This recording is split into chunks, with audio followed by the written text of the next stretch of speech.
It's Wednesday. This is Thiru. Welcome to Lucky cooking and vlogs. Night డిన్నర్‌లోకి నేనేం prepare చేస్తున్నానో చూపిస్తాను. మా వారికి ఆ రోజైతే రైస్ తినబుద్ధి కాలేదు. దోసలాగా వేయమన్నారు. దోస బ్యాటర్ అయితే ఇంట్లో లేదు. ఇడ్లీ బ్యాటర్ ఉంది. ఇడ్లీ బ్యాటర్‌నే ఊతప్పం లాగా ప్రిపేర్ చేస్తున్నాను. ఇడ్లీ పిండితో ఊతప్పం.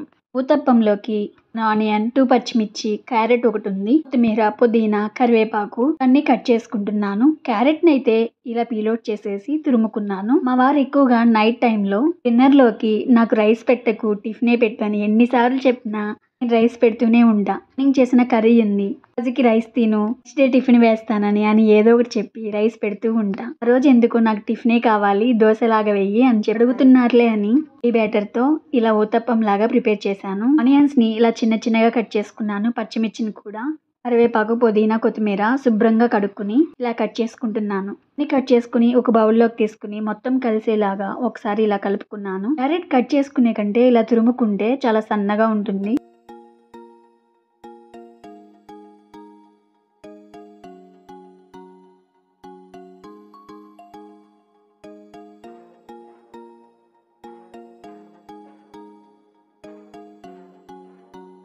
స్టవ్ ఆన్ చేసుకుని ప్యాన్ పెట్టుకుని ఆయిల్‌తో సీజనింగ్ చేసుకుని ఇడ్లీ బ్యాటర్‌తో ఇలా ఊతప్పంలాగా పోసుకుంటున్నాను.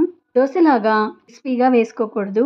ఇలా వేసుకున్న ఈ ఊతప్పంపై చేసుకున్న ఆనియన్స్, పచ్చిమిర్చి, క్యారెట్ వీటన్నిటిని ఆ దోస పైన ఇలా వేసుకుని దోసనే వచ్చేస్తుంది ఊతప్పం. కందిపొడి కొంచెం ఉంది నా దగ్గర.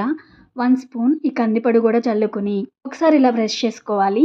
ఆయిల్ కూడా 2 ఆర్ 3 డ్రాప్స్ ఇలా వేసుకోవాలి.